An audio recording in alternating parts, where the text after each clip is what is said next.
13편 1절로 6절 봉독하겠습니다.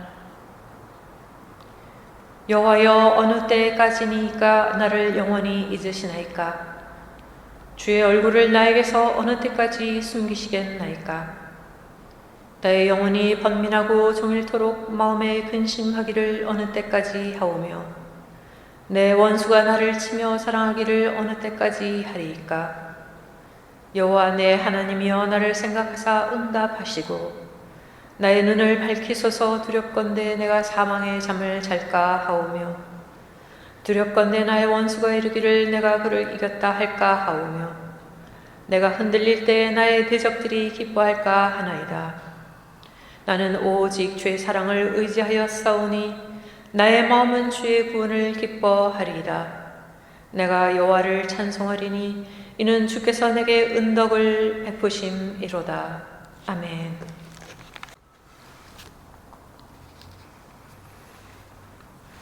오늘 말씀 제목은 언제까지 기다려야 합니까? 입니다. 어떤 아버지가 어린 아들과 함께 시내에 볼일을 보러 같이 나갔다고 그래요. 그래서 그 건물 앞에 아이를 이렇게 세워두고 너 여기 가만히 기다리고 있어. 아빠 금방 볼일 보고 나올게. 그리고 들어갔다가 나올 때는 아이를 깜빡 잊어먹은 거예요. 혼자 집으로 오니까 부인이 아니 아이는 어떡하고 혼자 오냐고. 그때서야 정신이 번쩍 나서 그 자리에 가보니까 아이는 태연스럽게 거기에 있더라. 우리는 하나님과 맺은 약속으로 사는 것이 우리의 믿음인데 약속이 그 아이처럼 아버지가 언제 오더라도 반드시 약속을 이행한다는 사실을 철석같이 믿는 것이 아니라 우리 마음속에 약속이 더디 이루어질 때에 초조해지기 시작한다는 것이죠.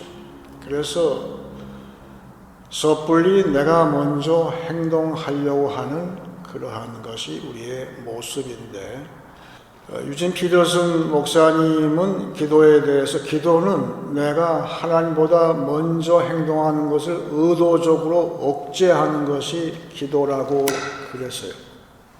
내 마음이 급하니까 조급하니까 그 아이도 이제 자라게 되면 아빠하고의 약속을 의심할 때가 올 때 있겠죠. 아빠 혹시라도 어떻게 된 거 아닌가 의심을 한다는 것이죠. 크게 되면.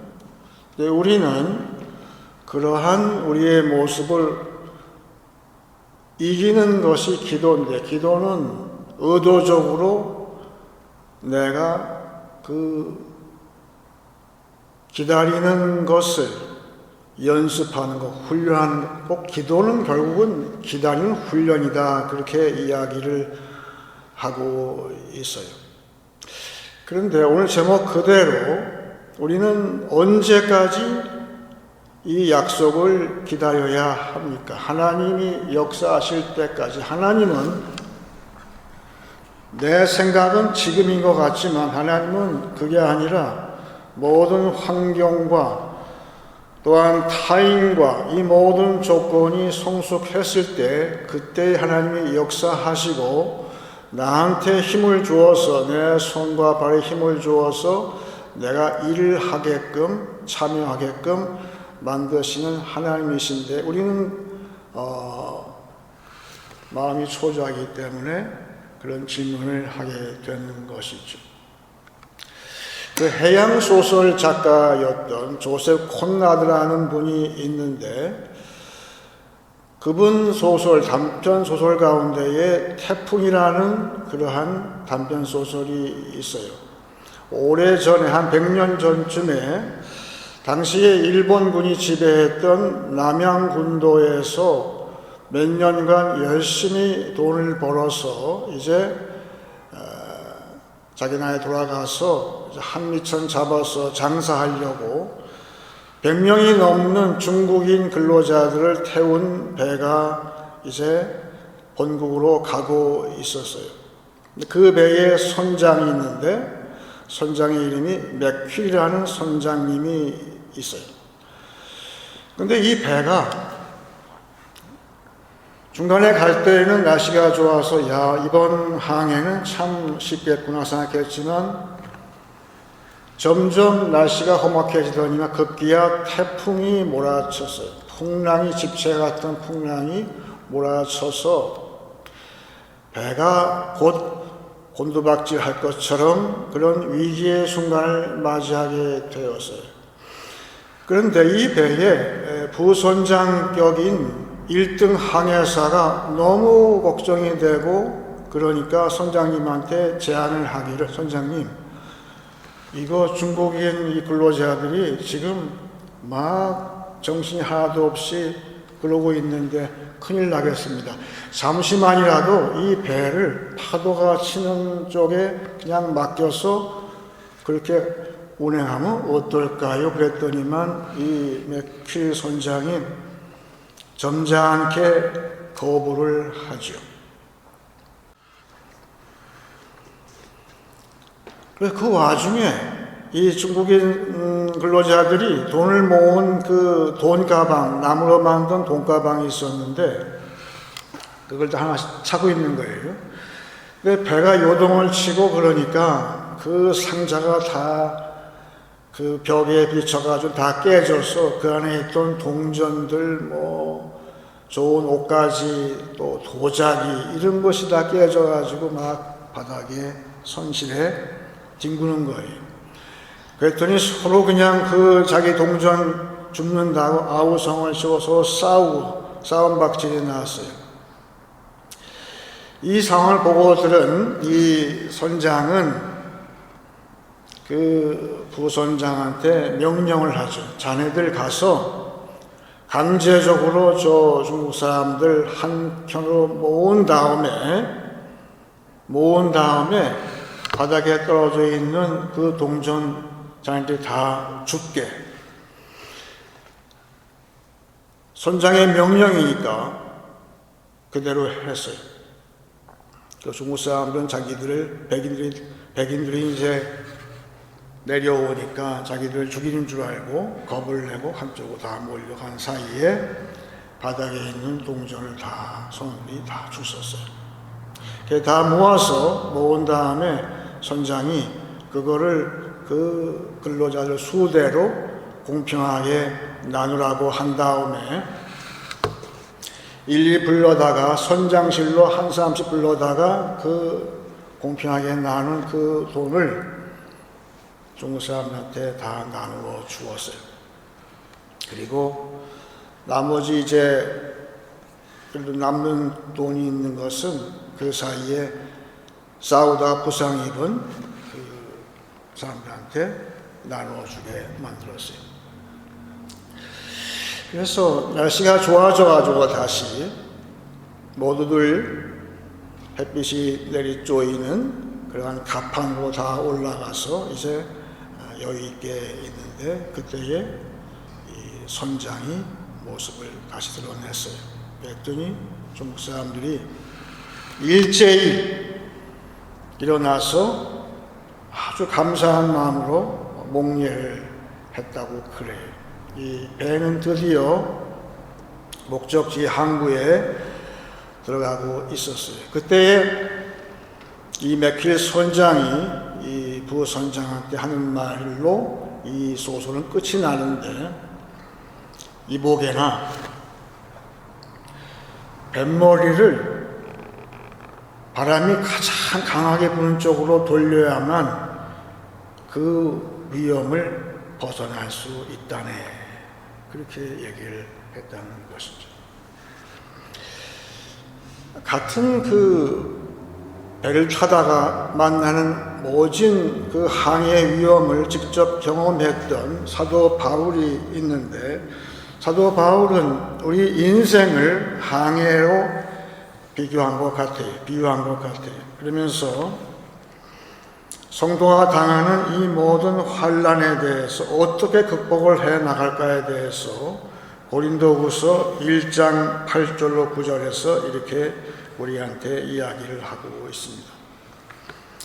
형제들아, 우리가 아시아에서 당한 환난을 너희가 모르기를 원하지 아니하노니 힘에 겹도록 심한 고난을 당하여 살 소망까지 끊어지고 우리는 우리 자신이 사형 선고를 받은 줄 알았으니 이는 우리로 자기를 의지하지 말고 오직 죽은 자를 다시 살리시는 하나님만 의지하게 하십니다. 우리는 반드시 하나님의 약속이 이루어지고 구원의 항구, 소망의 항구에 이를 때까지 우리는 기다려야 하는데 바울은 이야기하기를 그 사이에 우리는 이러한 풍랑이 있는 이 세상 가운데에서 그럴수록에 오직 한 분,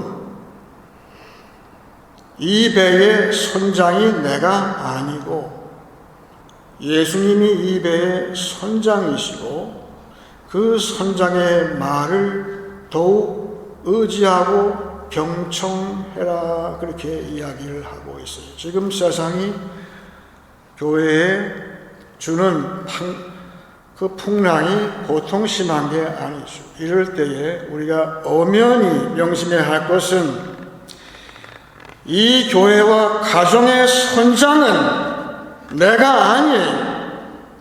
예수님이 이 배의 선장으로 엄연히 계시고 우리에게 점잖게 명령하시는 거예요. 너희는 세상에서 환난을 당하나 담대하라.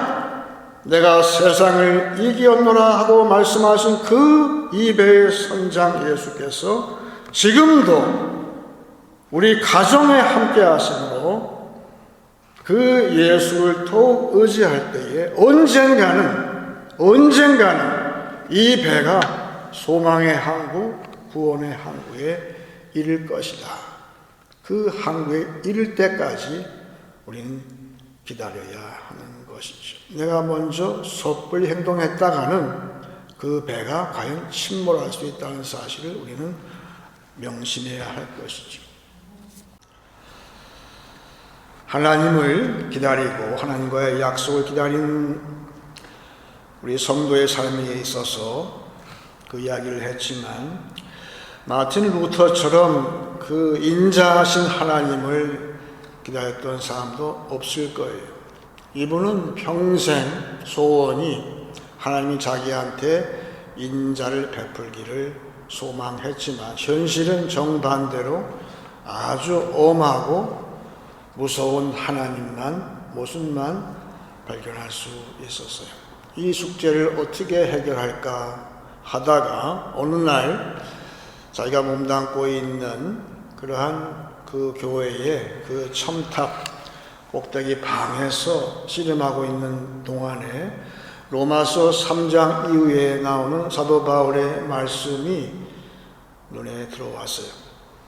의인은 오직 믿음으로 살리라, 그 말씀이었어요. 자기는 하나님께 의롭다함을 받기 위해서 몸부림을 쳤는데 밤새 기도하고 금식도 하고 또한 선한 봉사도 열심히 하고 그렇게 했는데 내가 의롭게 되는 것은 그것이 아니라 믿음으로, 그 믿음은 하나님의 선물이라고 깨닫게 되었어요. 하나님의 선물이라는 것이죠. 곧 은혜로 우리는 믿음을 얻는 것이고 그 은혜를 주시는, 나한테 믿음을 주시는 하나님은 인자하신 하나님, 자비하신 하나님이라는 사실을 처음 깨달았어요. 드디어 그때의 그 자기가 있던 그 다락방이 환하게 밝아오는 것을 느낄 수 있었다고 그래요. 갑자기 환하게 밝아지면서, 그리고 그 은혜에 이르는 길은 한 가지인데 하나님은 자비하시고 자비하신 하나님은 오직 내가 나의 모든 죄를 회개할 때 먼저 하나님께서 기다리시는 하나님을 알았어요. 그러니까 루터가 하나님을 기다린 것이 아니라 반대로 하나님은 루터가 말씀을 깨닫기를 기다리셨던 것이죠. 그래서 그 당시에 그냥 간단하게 회개만 하면 되는데 교황이 주는 그 면죄부, 인덜전스라는 거, 그거가 아니라 그렇게 해서 내가 죄를 용서받는 것이 아니라 인자하신, 자비하신 하나님께 나의 죄를 고할 때 하나님은 다 용서하신다는 사실을 알게 되었어요. 그런데 중요한 것은 루터가 그 말씀을 깨닫는 순간 자기 자신 안에 없던 힘이 생겼어요. 그 힘은 자기만 개혁하는 것이 아니라 세상을 개혁하는 힘이 되었어요. 그 다음부터 종교개혁의 힘은 어디서 나왔냐면 바로 거기서 나옵니다. 말씀이 깨달아질 때에 오늘 이 말씀이 나한테 깨달음이 올 때 그것이 나한테 개혁의 능력이 되었다고 했는데 오늘 본문 말씀 보게 되면 시편 13편의 기자는 하나님을 찾기 위해서 하나님이 자기를 잊어버린 것처럼 알았는데 그 이야기를 하고 있습니다. 오늘 1절 보시게 되면 여호와여 어느 때까지니까 나를 영원히 잊으시나이까 주의 얼굴을 나에게서 어느 때까지 숨기시겠나이까. 이것이 우리의 기도이죠. 우리의 상황이 너무 안 풀리다 보니까 하나님이 나를 잊어버리신 것처럼 지금 생각을 하는데 반대로 하나님은 이런 나를 기다리고 계세요. 말씀으로 이 말씀이 깨달아질 때에 그때에 과연 그것이 모든 것을 지금 이 세상이 개혁할 것이 많다는 뜻이에요. 지금 성도와 교회에 환란이 많고 하나님이 어딜 봐도 무서운 하나님만 보인다는 뜻은 그 반대예요. 하나님은 지금 이 세상을 개혁하고자 하시는 거예요. 그러기 위해서 나를 기다리고 계신 거예요. 말씀을 내가 깨달을 때까지 기다리고 계시다는 것이죠. 그 찬양 가수 가운데 로빈 마크라는 가수가 있잖아요. 그분의 찬양 가운데에서 Jesus, all for Jesus, 예수님, 오직 예수, 그런 찬양이 있죠. 거기에 가사 가운데 이렇게 있어요. All of my ambitions, hopes and plans, I surrender these into your hands. 한마디로 나의 모든 계획을 하나님의 손에 항복을 합니다. 그런 가사인데 아주 은혜로운 가사죠. 결국은 하나님은 우리가 항복하기를 기다리시는데 다른 사람도 아니고 아브라함, 믿음의 조상 아브라함이 그랬어요. 창세기 22장 12절에 이렇게 나와 있습니다. 사자가 이르시되 그 아이에게 내 손을 대지 말라. 그에게 아무 일도 하지 말라. 내가 내 아들 내 독자까지도 내게 아끼지 아니하였으니 내가 이제야 네가 하나님을 경외하는 줄 아노라. 이게 여호와 이레의 신앙인데 이 말씀을 하나님이 하신 이유가 있는 것 같아요. 네가 이제야 하나님을 경외하는 줄을 알았다 그러셨어요. 왜 그러셨을까? 아브라함이 가장 애지중지하는 그 이삭이라는 아들이 있는데 그 아들을 주셨죠. 근데 그 전에 하나님의 약속은 내 씨로 말미암아서 천하 만민이 구원을 받으리라. 내가 너한테 아들을 주리라 약속했어요. 100세하고 90세 아무 소망이 없는 부부였는데 아들을 주겠다고 약속을 하셨는데 그 약속을 믿었지만 중간에 초조해서 사라가 아이를 못 낳으니까 부부가 계획을 세웠어요. 그러지 말고 더 쉬운 길이 있으니까 첩을 만들어서 거기서 아들을 얻으면 되지 않겠어요? 약속하셨으니까. 그렇게 인간적으로 꾀를 냈다는 것이에요.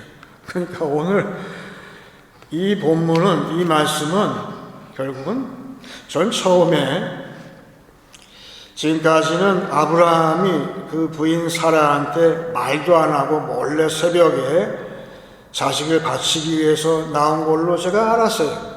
근데 아닌 거예요. 다시 보니 그게 아니에요.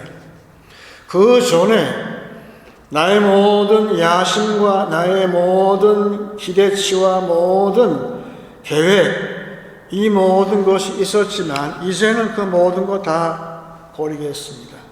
오직 하나님께 맡기겠습니다 라고 했을 때에 그 혼자 했겠어요? 아니죠. 여보, 이제는 다 버립시다. 하나님께 아예 맡겨버립시다. 드디어 아브라함과 사라가 완전히 하나님한테 항복을 했을 때 그때의 역사가 난 것처럼 우리는 약속이 더디 이루어질까 봐 초조합니다.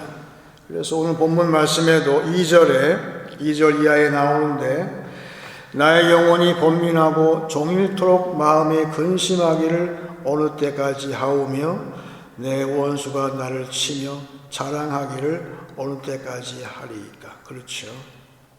우리의 신세가 이래요. 에이, 별거 없네.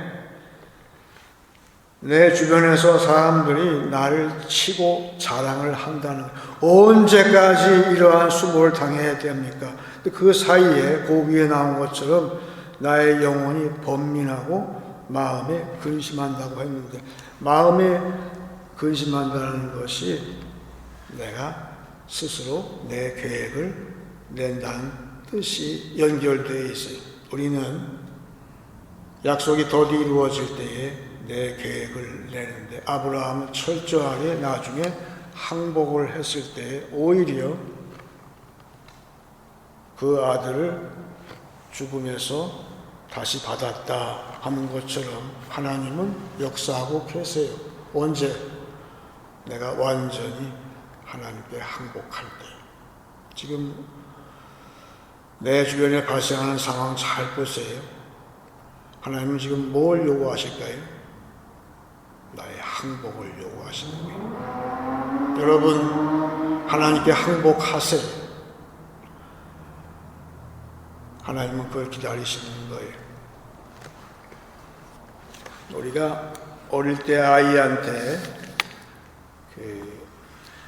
젖병을 졸업하고선 이제 밥을 먹이기 위해서 이유식 기간을 거치죠. 그 아이 입장에서 볼 때는 지금까지 부드럽게 잘 넘어가는 우유를 놔두고 왜 나보고 딱딱한 이 밥을 먹으라고 하느냐. 처음에 그거 먹기 싫어하죠. 그럴 때에 엄마들이 밥을 떠서 그 밥을 먼저 입으로 넣어서 이빨로 다 씹어서 잘 씹어가지고 또 엄마의 침을 묻혀가지고 아이한테 넣어주죠. 그러면 아이는 처음에는 거부하다가 이제 달콤하니까 그거를 먹기 시작을 해요. 드디어 밥을 먹기 시작하면서 그 전이가 다 빠지고 새로이 간이가 나서 딱딱한 음식을 소화할 수 있는 그러한 성숙의 과정을 거치게 되는데, 오늘 마지막 본문 말씀 5절 6절을 보게 되면 나는 오직 주의 사랑을 의지하여 싸우니 나의 마음은 주의 구원을 기뻐하리이다. 내가 여호와를 찬송하리니 이는 주께서 내게 은덕을 베푸심이로다. 그랬습니다. 여기 마지막에 번역에 은덕이라고 했는데 이것이 히브리 말로 윈, 젖을 뗀다는 뜻이에요. 그러니까 모유나 우유를 먹다가 그거를 띄고 이제 빵을 먹인다. 그때 딱딱한 음식을 먹이는 것을 이야기하는데 여기 은덕을 왜 얘기했냐 하면 지금 이 시편 기자는 자기의 앞에서의 모든 상황이 도저히 이해할 수가 없는 거예요. 자비의 하나님이 아니고 무서운 하나님이 원수가 나를 총공격을 해도 하나님은 가만히 계신 것처럼 보인다는 뜻이었어요. 그런데 알고 보니까 이것은 내 인생에 있어서 내 신앙에 있어서 한 단계 더 올라서기 위해서 하나님은 지금 나한테 이유식을 지금 먹이시려고 한다는 것을 이야기를 이렇게 해놨어요. 우리의 자식들이 어릴 때의 이유식을 거쳐서 이제는 다 장성해서 육체적으로는 이제 어른이 되었지만 오늘 어버이의 날, 어머니의 날인데 서양에서는 우리의 자식 가운데에서 다 장성했지만 아직 신앙적으로 이유식을 마치지 못한 자식도 있어요. 아직 성장이 안 됐어요. 그런데 우리 보고 하나님은 너희가 이유식을 먹여라 말씀하고 있어요. 그런데 그 와중에 자식은 다 육신적으로 다 컸어요. 그리고 어느새 우린 부모는 나이가 들어서 전이와 간이를 다 사용하고 나서 지금은 늙어서 이빨이 다 빠지기 시작해요. 이제는 간이가 아니라 틀니를 해야 할 판이에요. 우리에게는 다시 어릴 때처럼 입에다가 씹어가지고 다시 넣어줄 수 있는 이빨이 아무것도 없어요. 힘도 없어요. 내 스스로가 딱딱한 음식을 먹을 수가 없지만 하지만 우리한테는 그런 이빨이 아니라 다른 이빨이 있어요. 성령이 함께 하십니다. 성령이 나와 함께 하심으로 어떠한 딱딱한 고난의 떡도 성령이 잘근잘근 씹어서 나한테 넣어주시는 것처럼 우리는 죽을 때까지 우리 자녀들을 양육할 책임이 있어요. 이미 육신적으로는 다 끝났어요. 하지만 신앙적으로 저들이 당하는 이 세상의 모든 환난의 떡, 딱딱한 음식, 저들은 세상적인 상식으로, 판단으로, 이성으로 저들은 그 딱딱한 음식을 소화할 능력이 없어요. 해석이 안 돼요. 우리뿐이 안 돼요.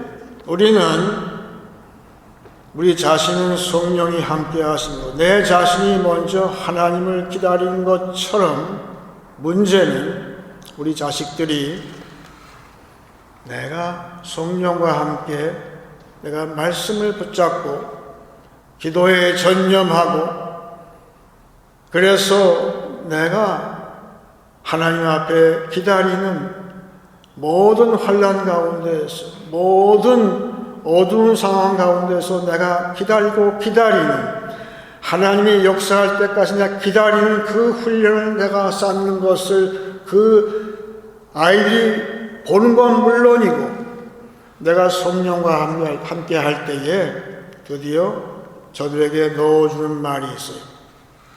그냥 육신적인 그러한 밥이 아니고 떡이 아니에요.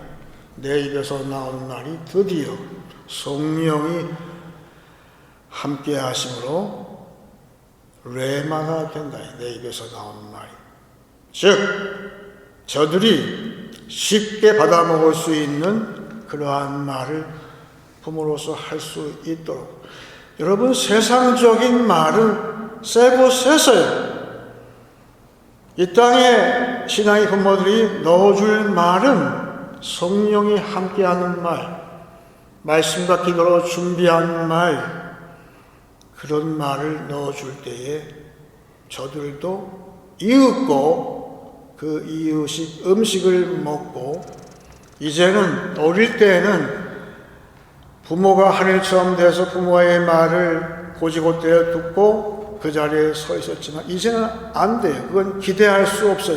오직 이제는 저들도 이 땅에 사는 우리와 같은 이 땅의 부모가 아니라 하늘 부모이신 하나님을 기다릴 줄 아는 때가 왔을 때, 그것이 바로 저들이 독립신앙을 가지는 것이고, 부모와 자식이 우리 가정에서 똑같이 성령과 함께 그 딱딱한 음식을 먹을 수 있는, 그래서 똑같이 하나님이 역사할 때까지 인내하고 소망의 항구에 이를 때까지 견디고 오직 예수를 더욱 의지할 때에 우리 가문이 그러한 하나님을 언제까지든지 기다리는 가문, 그런 믿음의 가문이 될 때에 그 숙제가 우리한테 남아있는 거예요. 그래서 절반씩이에요. 힘든 거 절반이지만 우리한테는 소망도 절반이 있는 거예요. 이 역할을 오늘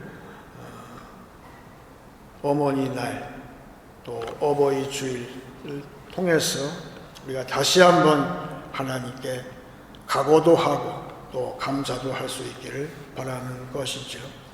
이제 말씀을 정리하겠습니다. 기도는 하나님을 기다리는 훈련입니다. 소망의 항구에 이르기까지 더욱 예수를 의지합니다. 말씀이 개혁할 때까지 나는 기다릴 것입니다. 하나님께 무조건 항복한 아브라함처럼 되기 원합니다. 하나님의 때를 기다리는 믿음의 가문 되시길 축원합니다. 이제 찬송 543장 하겠습니다.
성령께서 내 마음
천국 올라가노루 의지할 것뿐일세 세월 지나갈수록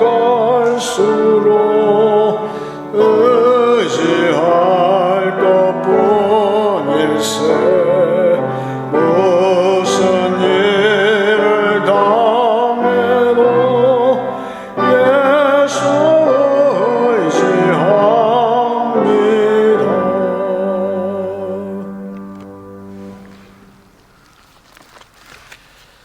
이제 제가 먼저 오늘 본문 읽고 같이 기도하기 원합니다.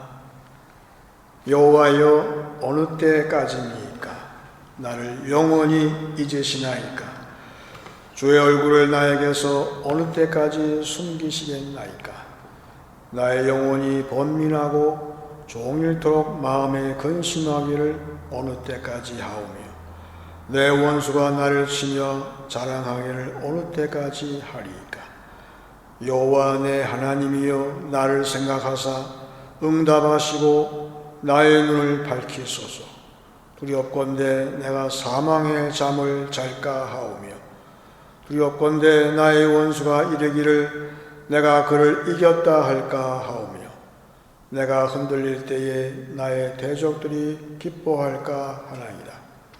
나는 오직 주의 사랑을 의지하여 싸우니 나의 마음은 주의 구원을 기뻐하리이다.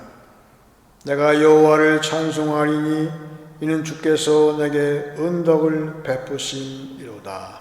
다 같이 기도하겠습니다.